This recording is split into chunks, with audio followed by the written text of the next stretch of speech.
Hallelujah. आप Johnson Ramachandran हैं, प्रभु का दास को हम लोग हालेलुया पर हाथ उठाकर हम उनको स्वागत करेंगे। प्रभु का दास को हालेलुया। प्रभु का दास आप हमारे बीच में आ जाया, हम आपको धन्यवाद करते हैं। हम लोग हालेलुया फेस टू फेस बात नहीं किया, तो भी हमारी मैसेज को देखकर आपने हमारे बीच में आने के लिए कष्ट लिया। प्रभु हालेलुया आपको आशीष दे, आपकी मिनिस्ट्री की आशीष दे, आपके परिवार को आशीष दे। हालेलुया परमेश्वर की बहुत बड़ा सामर्थ्य आज आपके बीच में होने के लिए हम आपसे प्रभु से प्रार्थना करते हैं। आगे का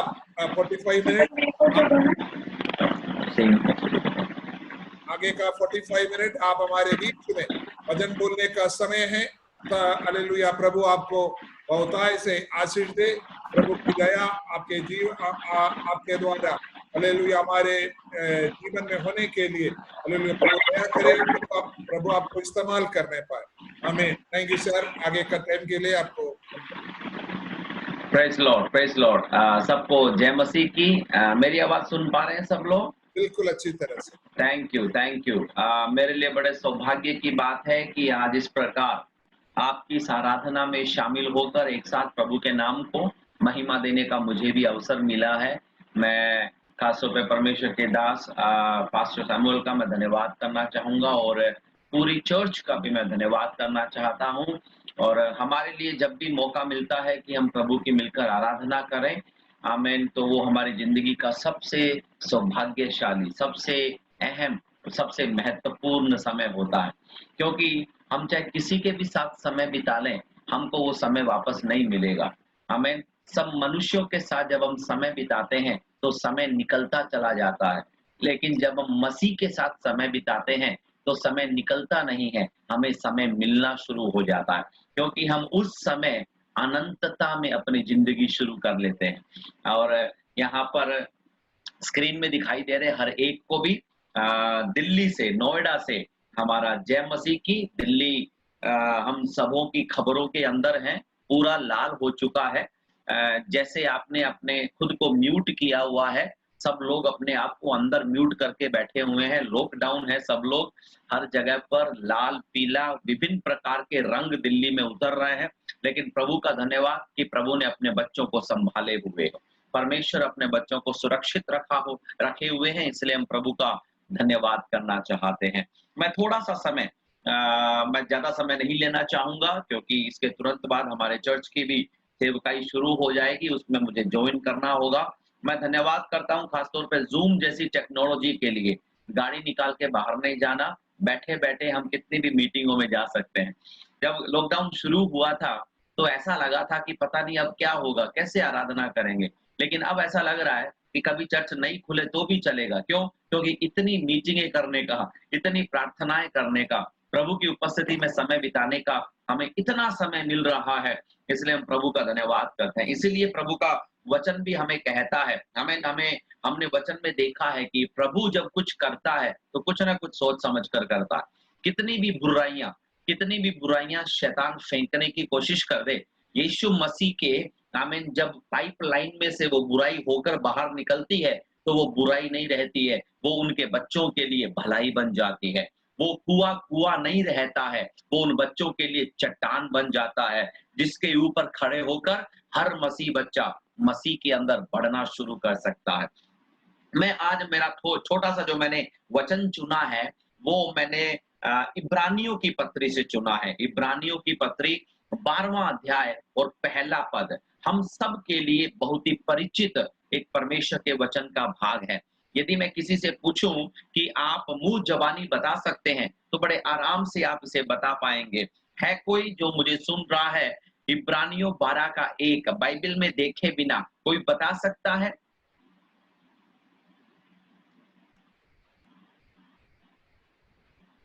नहीं शायद। एनीहाउ अब स्क्रीन पे आ गया, चलो कम से कम अब बाइबल खोले बिना आप बता सकते हैं, क्योंकि स्क्रीन के ऊपर आ गया है। और यहाँ पे परमेश्वर का वचन कहता है, इस कारण जबकि गवाहों का एक ऐसा बड़ा बादल जो हमको घेरे हुए है, तो आओ हर एक रोकने वाली वस्तु और उलझाने वाले पाप को दूर करके वह दौड़ जिसमें हमें दौड़ना है, धीरज से दौड़े। हमें यहाँ पे मलयालम में लिखा हुआ है आगयाल नामम साक्षी। ओके ठीक है, प्रेज गॉड। हम सब लोग गवाहों के एक बहुत बड़े बादल में घिरे हुए हैं। कितने लोगों को पता है इब्रानियों की जो पत्री है वो उन यहूदी लोगों के लिए लिखी गई है जो मसीह बन चुके हैं। ये पहले यहूदी थे, ये जितने भी लोग हैं। किसने लिखा है ये पत्री, किसने लिखी है, इसके बारे में कोई भी आमीन पक्का विचार किसी के पास में नहीं है, लेकिन अधिकतर लोग ये मानते हैं कि पौलुस ने इसे लिखा होगा। और क्यों मानते हैं? क्योंकि हर एक की लिखने की एक शैली होती है, लिखने का एक तरीका होता है। मैंने कुछ अंग्रेजों को देखा हुआ है, हम सब लोग जब लिखते हैं तो अपने दोनों उंगलियों के बीच में यूं पेन पकड़ते हैं। हम सब लोग मुझे देख पा रहे हैं अच्छे से? हमें सब लोग जब पकड़ते हैं तो हम दोनों उंगलियों के बीच में अंगूठे का सहारा देकर हम इस प्रकार पकड़ते हैं। लेकिन मैंने कई अंग्रेजों को देखा हुआ है, वो ऐसे करके लिखते हैं, है ना? ऐसे है। एक बार जब एक भाई से मिला तो वो ऐसे करके लिख रहा था और इतनी अच्छी लिख रहा था कि मैं ऐसे भी अच्छी भाषा में नहीं, अच्छी लिखाई में नहीं लिख सकता, और वो भाई साहब ऐसे करके बड़े अच्छे तरीके से। हर एक का लिखने का अपना अपना तरीका है, हर एक का लिखने का अपना अपना तरीका है। और इस यूनिकनेस के बारे में, इस विशिष्टता के बारे में मैं आपको थोड़ी देर के बाद में बताऊंगा। लेकिन यहाँ पर हर एक जब लेखन शैली हर एक की अलग अलग होती है, यहाँ के लेखन के तरीके को देखकर यहाँ पे लगभग सब लोग मानते हैं कि ये जो इब्री की पत्री है, इब्रानियों की पत्री है, वो पौलुस ने लिखी है, जो कभी शाऊल था, जो कभी शाऊल था। आमेन। एक बात मैं आपको आत्मा में पहले ही कहना चाहूंगा, शाऊल तब तक ही शाऊल रह सकता है जब तक कि परमेश्वर चाहता है कि वो शाऊल रहे। आमीन बोल सकते हैं। शाऊल तब तक ही शाऊल रह सकता है जब तक परमेश्वर चाहे कि वो शाऊल रहे। क्योंकि यदि उसने ठान लिया कि शाऊल अब नहीं, अब से पौलुस, तो उसे पौलुस बनना पड़ेगा। आपकी जिंदगी में आपको कुछ समस्याएं ऐसी लगती होंगी, ये नहीं हट सकती, ये दूर नहीं हो सकती, मेरा ये स्वभाव मुझे नहीं छोड़ सकता। सुनिएगा, प्रभु के हाथ में दे दीजिएगा। सबसे बढ़िया तरीके से डील करने वाला यदि कोई भी है तो वो हमारा सर्वशक्तिमान प्रभु यीशु मसीह है। आपकी हर उस समस्या को, हर इस परेशानी को, आपके ढीठ बच्चे को, आपके अकड़ू पति को, आपके वो अमीन स्वभाव नहीं बदलने वाले पिता को, हर एक चीज को आप उसके हाथों में दे दो। और कई बोलते हैं कि उस खूसड़ पड़ोसी को प्रभु के हाथ में दे दो, वो डील कर लेगा। क्योंकि जब वो डील करता है तो वो पक्की डील होती है। उसने शाऊल को पौलुस में बदल दिया, और कहीं पर भी बाइबल में नहीं लिखा कि वो दोबारा शाऊल बना। आमीन।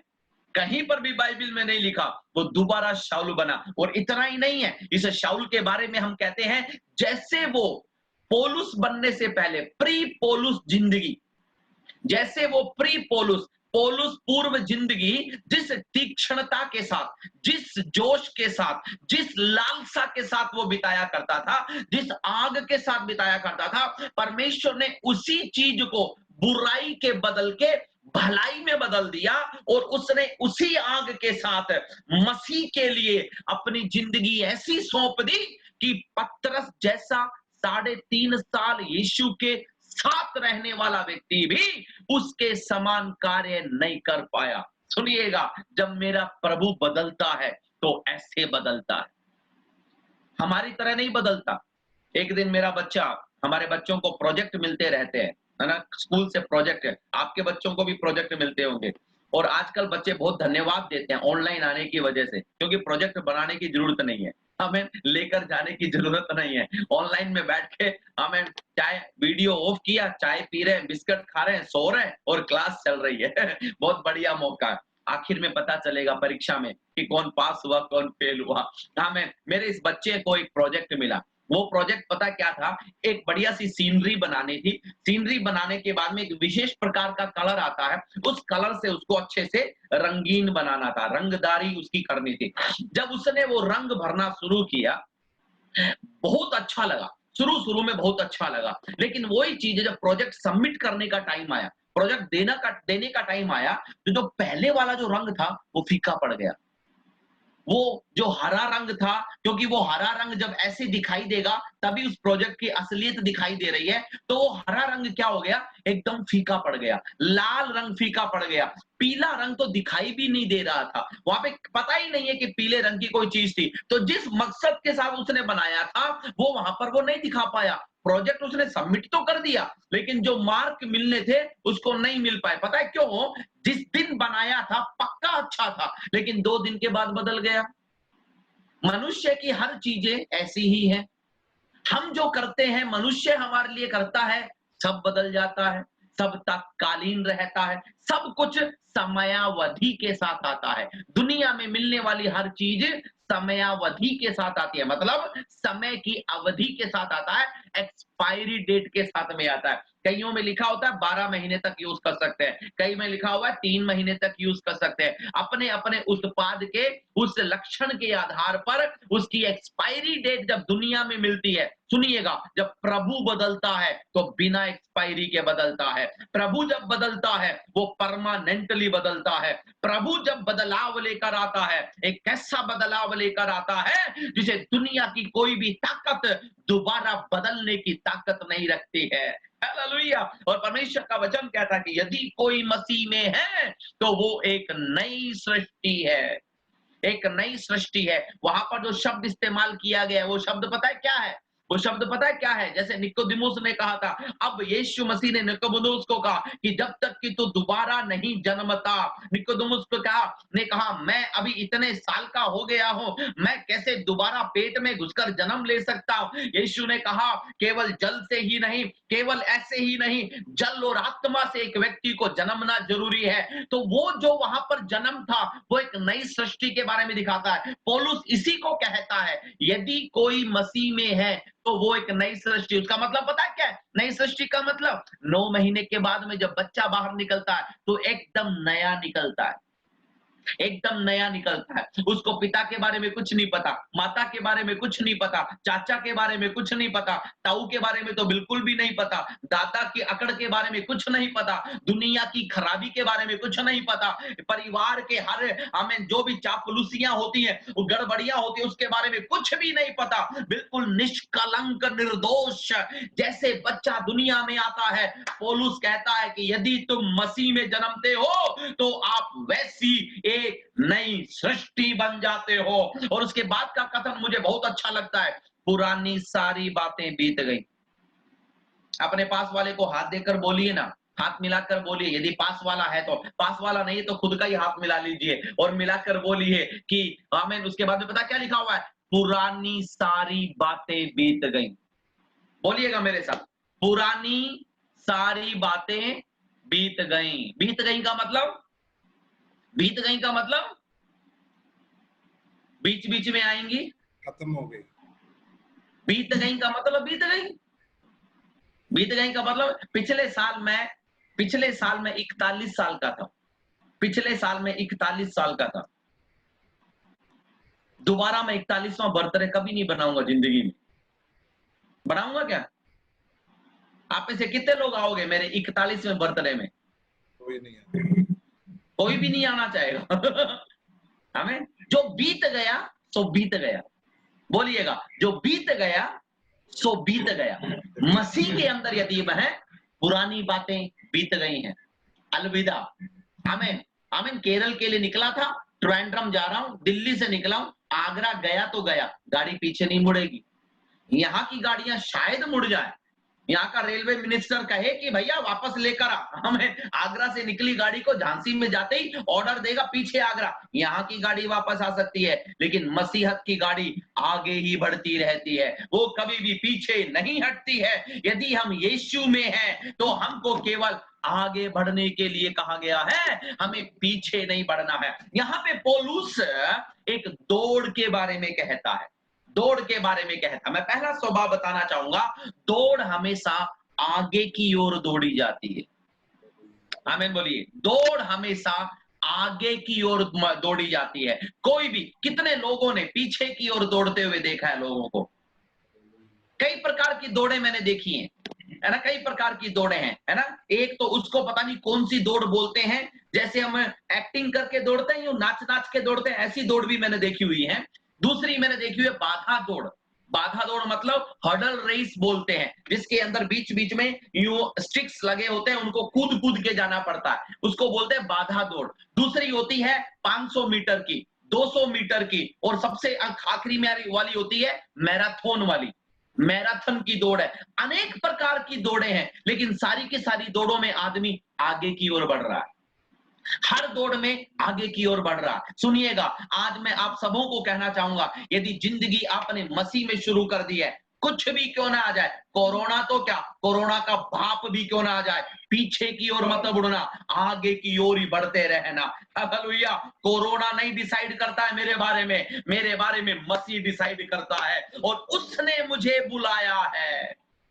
सीटी पता है किसने मारी है? ये जब सीटी, मेरी दौड़ से पहले सीटी पता है किसने मारी है? मेरे यीशु मसीह ने सीटी मारी है। और यीशु मसीह की खासियत क्या है? यीशु मसीह की खासियत क्या है? सुनिएगा, इस दुनिया में आया, 33.5 साल यहां पर रहा, शैतान ने जन्मते ही मारने की कोशिश करी, नहीं मार पाया। जैसे 30 साल का हुआ, दोबारा आ गया खत्म करने के लिए, नहीं खत्म कर पाया। 33.5 साल के बाद में गतसमनी के बगीचे से एक एक करके लहू निकलवाना शुरू किया, लेकिन हार नहीं मानी। चुपचाप मेमने की भांति वो चुप खड़ा रहा, क्योंकि हम सब लोग उसके मन में थे, और बड़े धीरज के साथ, बड़ी ठंडक के साथ, बड़े आराम के साथ गतसमनी के बगीचे से उस गुलगुता के क्रूस की ओर बढ़ता चला गया, क्योंकि उसको पता था मैं आगे बढ़ने के लिए भेजा गया हूं। बुल्लाहट उस जय पाए हुए यीशु ने हमें दी है।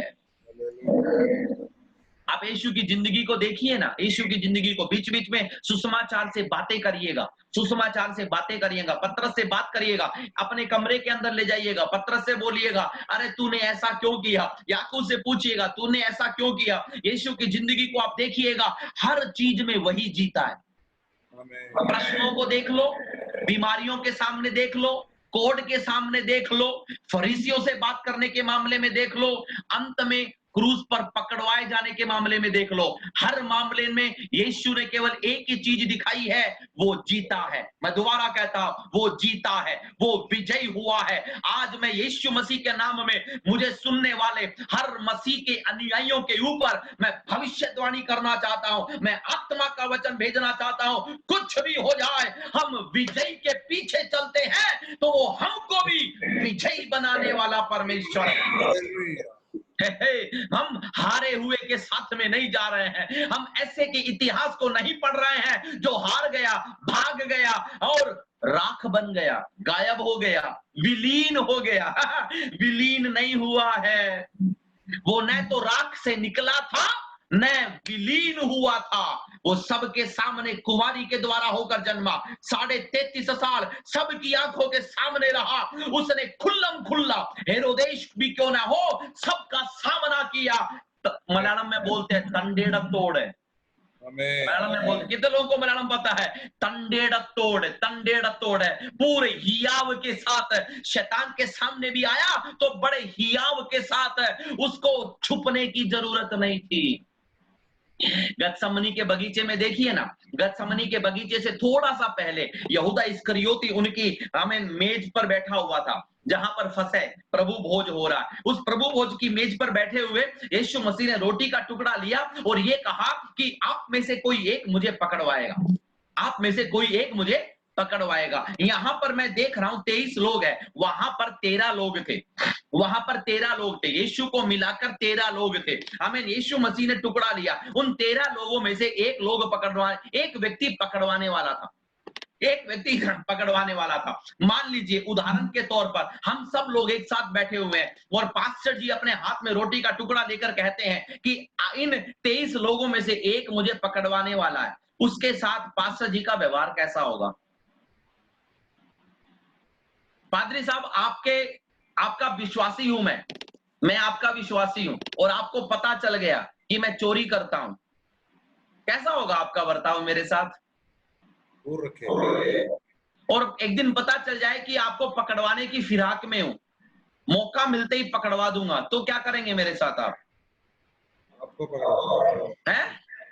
उससे पहले आपको पकड़ते हैं। उससे पहले पकड़कर घर के अंदर जहां पर सबसे अंधेरा कमरा उसके अंदर डालकर इतना ठोकेंगे दोबारा मैं उठ नहीं पाऊंगा। यीशु मसीह को देखिएगा, यीशु मसीह ने रोटी का टुकड़ा हाथ में लिया और कहा आप में से कोई एक मुझे पकड़वाएगा, और सब लोग इधर उधर देखने लगे, पूछने लगे आपस में। यहूदा इस्करियोती ने पूछा क्या वो मैं हूं? यीशु मसीह ने रोटी का टुकड़ा उसको देकर कहा जा, जो तू करना चाहता है जल्दी कर। मतलब क्या है पता है? मतलब क्या है पता है? मेरे को तेरे से ज्यादा जल्दबाजी है, जल्दी पकड़वा, क्योंकि मेरे को काम पूरा करना है। हालेलुया। तू सोच रहा है ना कि तू कर रहा है, तू सोच रहा है ना कि यीशु को कुछ नहीं पता। अरे मेरे भाई सब कुछ पता है। क्या सोच रखा है तूने मेरे बारे में? इसके लिए ही तो अरसों पहले योजना बन गई थी, जब अदन की वाटिका में पैशाची शैतान ने आकर उस स्त्री को पछाड़ा था, धोखे में डाला था, उसी दिन इसके बारे में सोच लिया था। तू क्या सोचता है अभी तेरे 35 सिक्कों के लिए तू कर रहा है?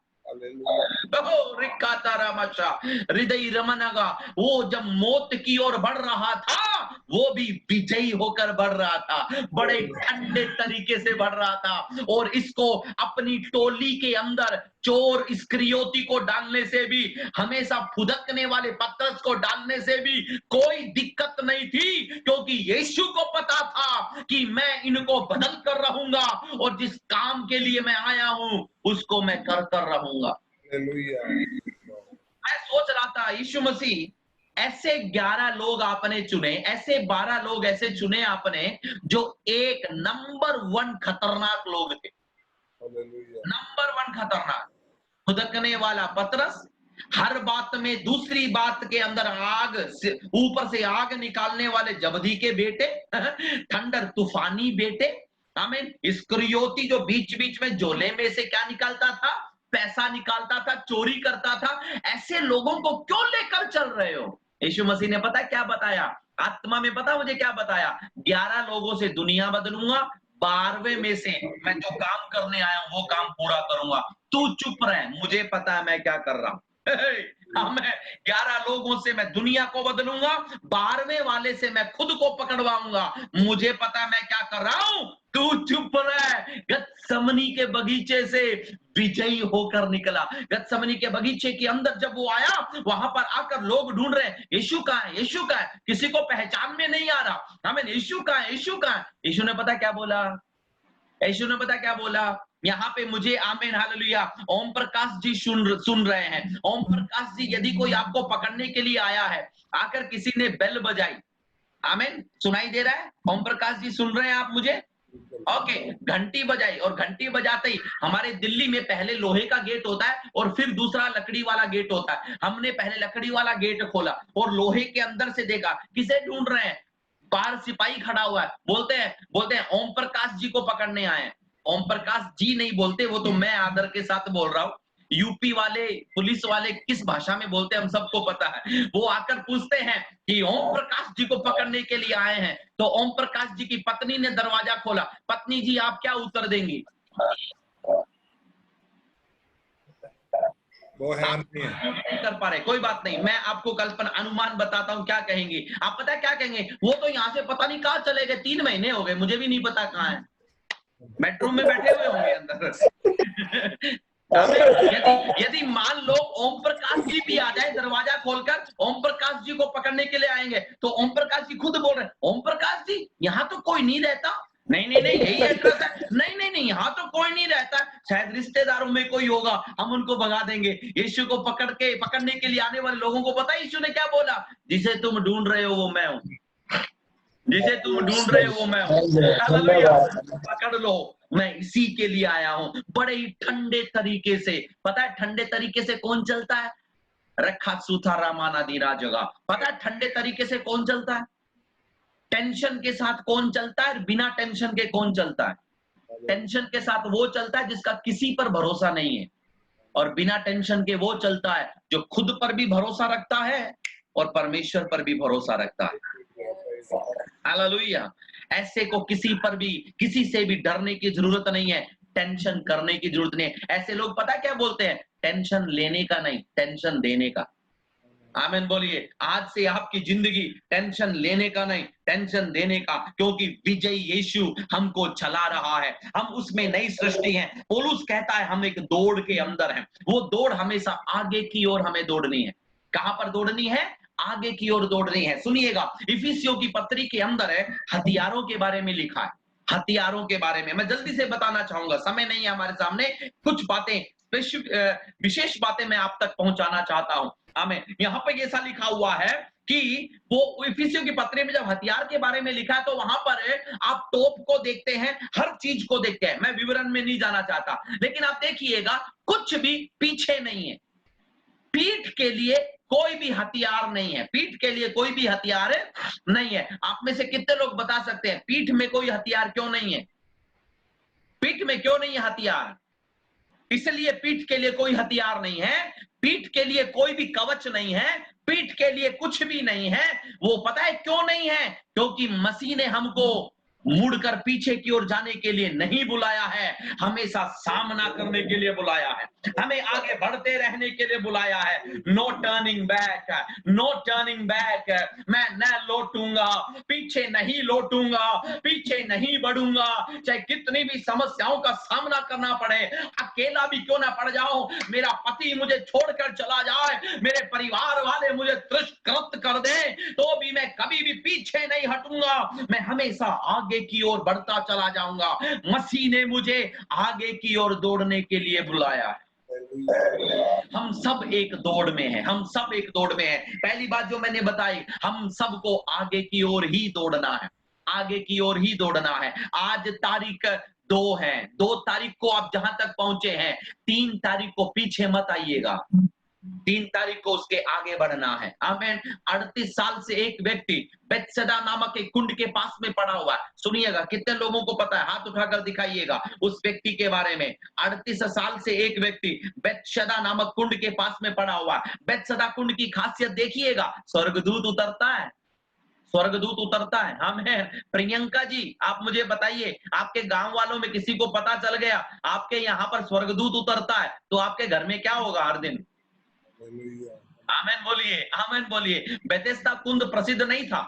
बेथेस्दा कुंड प्रसिद्ध नहीं था, लेकिन स्वर्गदूत के उतरने की वजह से प्रसिद्ध हो गया। मैं आपको बताऊं, आत्मा में आराधना करना शुरू कर दो, स्वर्गदूत उतरना शुरू करेंगे। मसीह की उपस्थिति उतरना शुरू होगी और आपके गांव में आपका परिवार प्रसिद्ध हो जाएगा। आपके शहर में आपका घर प्रसिद्ध हो जाएगा। कोई भी मना नहीं कर पाएगा। पता है क्यों? चमत्कार आपके घर के अंदर होंगे। वो मेरा विषय नहीं है। वहां पर स्वर्गदूत उतरता था, पानी को हिलाता था। पानी को हिलाते ही कोई भी पहले उतर जाता, चंगाई मिलती थी। ये भाई साहब 38 साल को मैंने गुना भाग किया तो कम से कम 40,000 दिन, कम से कम 1,000 कुछ महीने, इतने दिन तक, इतने समय तक वो हमेशा देखा करता था कि यहाँ पर स्वर्गदूत उतरता है, चंगाई होती है, आराधना होती है। गाओ हालेलुया।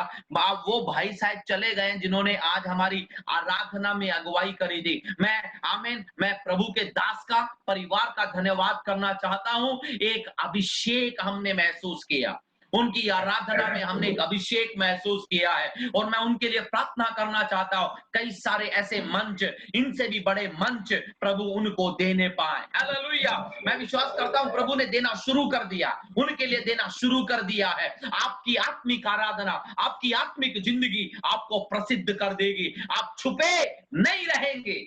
लेकिन उसके बावजूद भी कुछ 38 साल वाले भाई हैं जो वैसे के वैसे रहते हैं। 38 साल वाले वैसे के वैसे रहते हैं। पता है वो वैसे के वैसा क्यों रहा था? वैसे का वैसा क्यों रहा था? मैं यूं पूछ रहा, मैं देख रहा हूं, मान लो स्वर्गदूत साल में एक बार भी निकलता, साल में एक बार भी निकलता, तो कितने स्वर्गदूतों को देखा होगा इसने? 38। साल में एक बार भी आता तो 38 स्वर्गदूतों को देखा। और एक स्वर्गदूत जब निकलता है ना, तो कम से कम 25,000 मरते हैं, 1,20,000 मरते हैं। एक स्वर्गदूत के उतरने पर 1,20,000 मरते हैं। और चंगा पता नहीं कितनों को कर सकता है वो। और यहां पर एक बारी उतरने से एक चंगा होता है, तो भी 38 लोग उसके सामने से गए, लेकिन भाई साहब का नंबर नहीं आया। पता है क्यों? मैंने भाई साहब से बात करी, भाई साहब तुम्हारी दिक्कत क्या है? तुम्हारी दिक्कत क्या है? उसने पता मुझे क्या उत्तर बोला? यीशु को यही उत्तर बोला, मेरी मदद करने वाला कोई नहीं है। क्या है जी? सिर दर्द है हमेशा। क्या हो गया? पादरी साहब आते ही नहीं है प्रार्थना करने के लिए। समझ रहे मेरी बात? आप मसीह में क्यों नहीं बढ़ रहे? नहीं, कैसे बढ़ेंगे? कोई है ही नहीं है प्रार्थना करने वाला। अरे दूसरे थोड़ी मेरी आत्मिक जिंदगी का निर्धारण करते हैं। मनुष्य मेरी आत्मिक जिंदगी का निर्धारण थोड़ी करते हैं। ये व्यक्ति पूरा का पूरा किसी और पर निर्भर था, किसी और पर निर्भर था। सुनिएगा मेरी बात, किसी और पर निर्भर रहोगे, जैसे हो वैसे रहोगे। किसी और पर निर्भर रहोगे, जैसे हो वैसे रहोगे।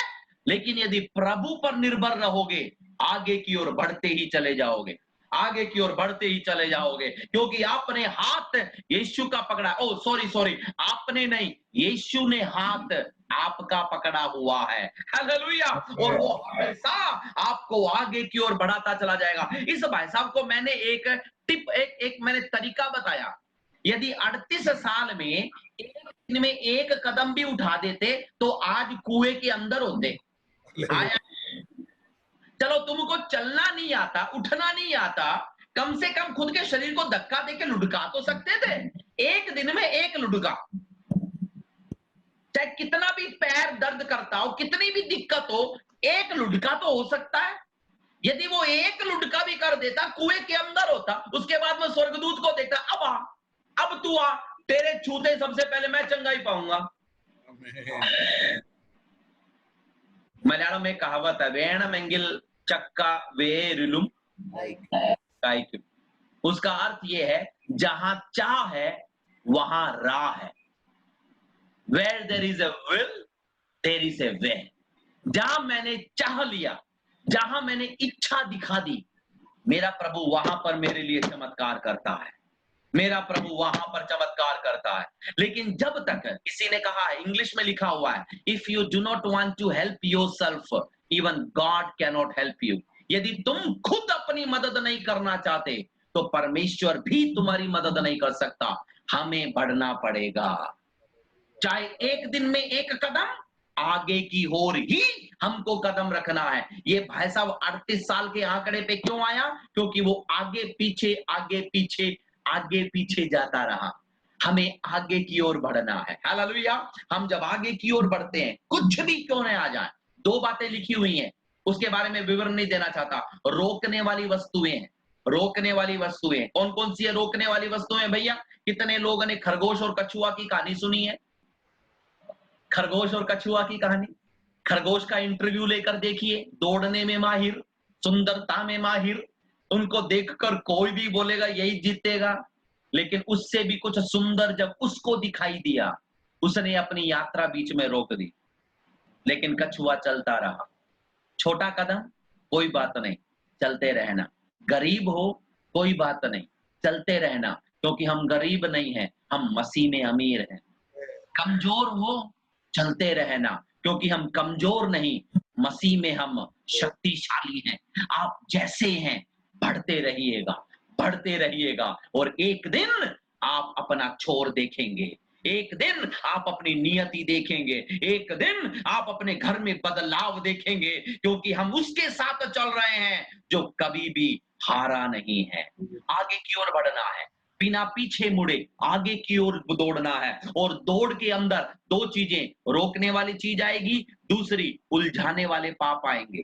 उलझाने वाला पाप अपने आप में बहुत बड़ा विषय है। प्रभु चाहता है तो फिर कभी और आऊंगा, हम सब लोग मिलेंगे, उसके बारे में सीखेंगे। उलझाने वाले पाप, एक संकेत देता हूं, एक ऐसा पाप है ये जो बार बार हम करते हैं, छोड़ने की कोशिश कर रहे हैं तो भी हमको छोड़ नहीं रहा है, तो भी हम छोड़ नहीं रहा है। आपने देखा है, आमीन, जंतर मंतर जैसी जगह, जंतर मंतर, कितने लोगों ने जंतर मंतर देखा है?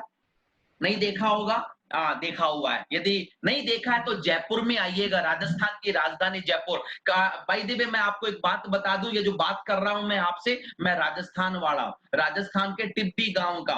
मेरी चमड़ी केरल की है, दमड़ी राजस्थान की है। आमीन, हालेलुया। केवल चमड़ी है केरल वाली, बाकी सारी की सारी राजस्थान की है। राजस्थान की राजधानी जयपुर में जंतर मंतर है। एक बार उसके अंदर घुस जाओ, वो भूल भुलैया है। वो जंतर मंतर नहीं है, वो भूल भुलैया है। आप एक बार घुस गए, अंदर ही घूमते रह जाओगे, अंदर ही, आपको बाहर आने का रास्ता ही नहीं मिलेगा।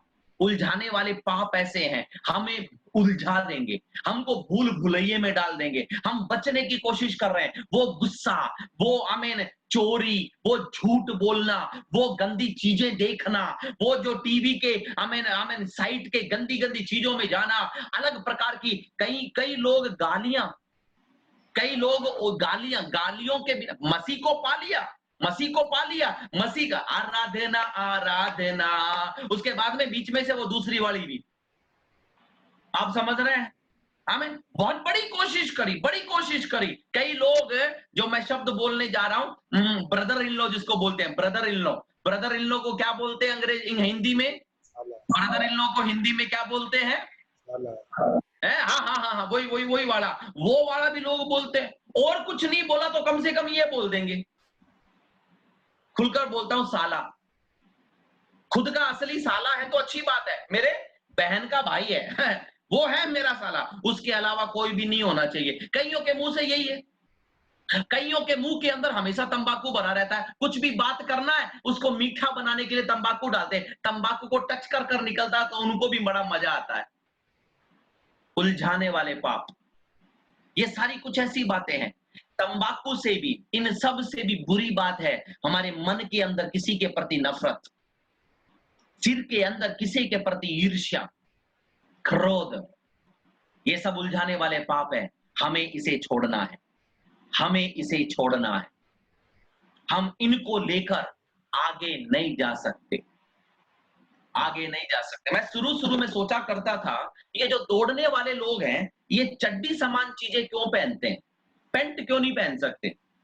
आपने देखा दौड़ने वालों को, है ना, एकदम ना टाइट सा पहनते हैं, कभी भी पैंट नहीं पहनते। किसी ने देखा पीटी उषा को घाघरा पहनकर दौड़ते हुए? पेटीकोट पहन के दौड़ रही है पीटी उषा, देखा कभी? नहीं। जो दौड़ने वाला होता है वो कम से कम, मतलब कम से कम रुकावटों को अपनी जिंदगी में लेता है, वो ज्यादा से ज्यादा रुकावटों को दूर करता है। वो नहीं चाहता दौड़ते दौड़ते घाघरे का पलटू उसके बीच में आ जाए और वो गिर जाए। कम से कम पौलुस यहीं पर कहता है, हर उलझाने वाली चीज को जिंदगी से हटा दो, हर उलझाने वाली चीज को जिंदगी से हटा दो। आपको पता है पौलुस समुद्र में था, तूफान आया, उनका जहाज टूटने लगा, तो उन्होंने क्या किया? कितने लोगों को पता है? प्रेरितों के काम के अंदर लिखा हुआ है, उन्होंने अपना सामान बाहर निकाल दिया, अपनी सारी सामग्रियां बाहर निकाल दी जो उन्हें डुबा सकती थी। ऐसी कई चीजें हैं जो हमें डुबा सकती हैं। एक उदाहरण बताता हूं मैं। अब्राहम को बोला था घर से निकलने के लिए, और वो किसको लेकर आया? किसको लेकर गया? लूत को लेकर गया। शुरू में तो उसने सोचा था मेरे भाई का बेटा है, मदद हो जाएगी, बेचारा अनाथ है, मदद करूंगा।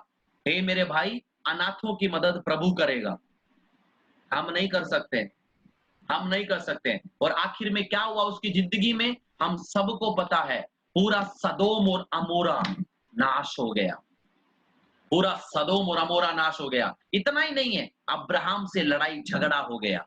मैं मेरे शब्दों को समाप्त करना चाहूंगा। दौड़, आगे की ओर दौड़ें, उलझाने वाले पाप को, रोकने वाली वस्तुओं को साइड में करके जोड़ें, छोड़ के साइड में छोड़कर दौड़ें, दौड़ते रहें। तीसरी बात बताकर मैं समाप्त करूंगा, कुछ भी आए, कुछ भी आए, जीतने के लिए दौड़ें, कुछ भी आए जीतने के लिए दौड़ें। क्यों दौड़ रहे हो भैया? पादरी ने बोला दौड़ने के लिए, ना, हार जाओगे। क्यों दौड़ रहे हो? पत्नी भी दौड़ रही है इसलिए मैं भी दौड़ रहा हूं, हार जाओगे। खुद दौड़े, जीतने के लिए दौड़े, खुद दौड़े, जीतने के लिए दौड़े, और जीतने वाले प्रभु ने आपका और मेरा हाथ पकड़ा हुआ है। दौड़ते रहें, छोड़ते रहें, जीतने के लिए दौड़ते रहें। तीन बातें, दौड़ते रहें, छोड़ते रहें और जीतने के लिए दौड़ते रहें। हमारा मुकुट हमारा इंतजार कर रहा है। इन्हीं शब्दों में हमारा प्रभु हम सबको आशीष देने वाला है। आमीन। थैंक यू पास्टर जी, हमारे बीच में आकर प्रभु की सुंदर और हमको समझने की जैसा प्रभु के अभिषेक का वचन को बोला, हमारे जीवन को तृप्त किया। धन्यवाद प्रभु, आपको बहुतायत से आशीष दे। हालेलुया। अवसर मिलते हैं तो हमारे बीच में फिर आने के लिए हम निमंत्रण अभी देते हैं। हालेलुया। प्रभु आपको आशीष दे। Thank you, thank you, thank you. Hallelujah.